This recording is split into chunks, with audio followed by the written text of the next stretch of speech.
مرحبا ويا حياكم الله بقناتي. إذا هاي أول مرة تشوفوني فوياكم زنوبة. قناتي مختصة بكل شيء يخص العناية والجمال وفلوقات ويوميات أنزل. فاللي عليكم اشتركوا بالقناة بداية الفيديو. ومثل ما قرأت بعنوان الفيديو اليوم هو بخصوص شلون تشسورون شعركم بطريقة صحية آمنة وشلون تغذونه ما قبل الشسوار بكم خطوة. مثل ما تعرفون أدوات التمليس هواية، عندنا هسه الشسوار وآلة البرم وآلة التمليس. أكيد كل البنات عندنا هاي الأدوات، يعني إحنا لازم لازم كل الأدوات يكونن عندنا.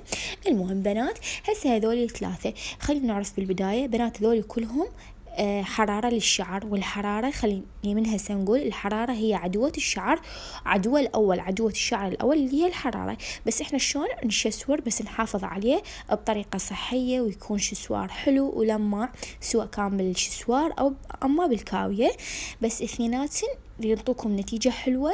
أنا هذه الكاوية اللي عندي واللي أقصد بيها أكو هواية نوعيات، بس يعني هي كلها هذه الكاوية اللي تملس الشعر. شوفوها بنات، لازم تعتنون بدرجة الحرارة، يعني مو تشسرون شعركم وهو مبلل وعلى درجة حرارة 700 و900، لا ما يصير. هسه شوفكم شلون تشسرون شعركم بطريقة جدا آمنة وجدا فعالة، وراح تدعولي ورا كل شسوار انتم حتشسوروه بنفس هالطريقة هاي. نبدأ بالخطوات. الخطوة الأولى، من عندي مناسبة حفلة أو أنا حابة أشسور شعري، شنو أسوي؟ بالبداية بنات، أي ماسك عندكم، ماسك مغذي، زيوت، أي نوعية ماسك، بس يعني هاي ماسكات مال البيت، يعني ماسكات زيوت، ماشي. هذا أنا عندي صدر بوسط زيتي مسويته ومنزلة الفيديو مالته بالقناة بنات، كلش فعال، شي مو طبيعي. تخلوا على شعركم لمدة 4 ساعات.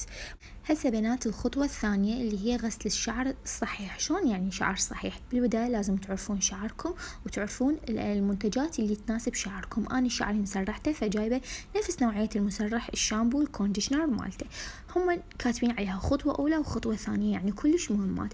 تبدون من الفروة بمساج خفيف، تنظفون الشعر من الزيت، تنشفون الشعر، تعصروه بإيدكم كل زين، بعدين تدخلون الكونديشنر.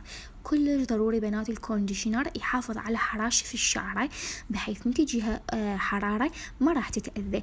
هم مثل ما كاتبين خطوة أولى وخطوة ثانية، جدا ضروري الكونديشنر تطبقوه على الشعر.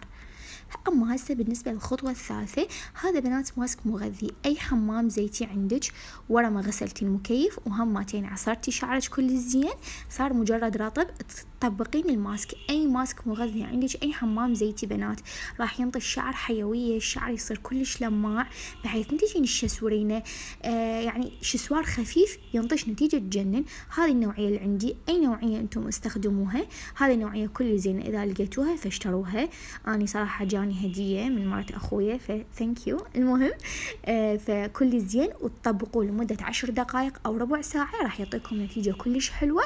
وهذا هماتين راح يعني خطوة كلش مهمة بالشسوار. هسه الخطوة الرابعة، بعد ما غسلتوا الشعر وطلعتوا من الحمام بنات، لازم تجففون الشعر. أنا هذه أشيلها لأن هذه تركز الحرارة على جزء معين، أما هاي هيك من يكون مفتوح الشسوار فينشف لكم الشعر كلش أسرع.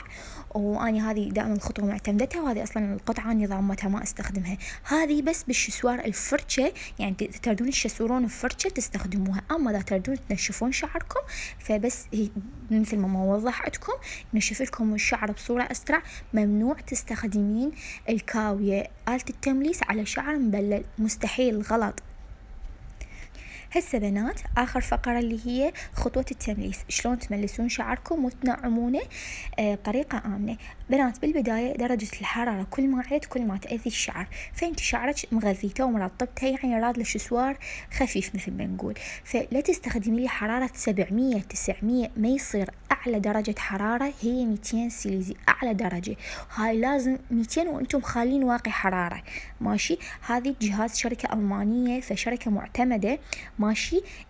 100 كماكسيمم أعلى درجة حرارة تستخدميها. تاخذين خصلة رفيعة تبدين تملسين بيها على كيف، مو تنامون على الخصلة ايش تبقون سنة بيها، لا، على كيف مشوها مرة مرتين، تشسورت عندكم الخصلة وخلصتوا هاي، وتخلصون شعركم بربع ساعة. بس لازم حرارة زينة. تاخذون الخصلة نفس ما قلت لكم رفيعة حتى ما تظلون ثخينة وتظلون تعيدون هواية عليها، وبهيك راح يتأذى الشعر. فهذه آخر خطوة كلش حلوة.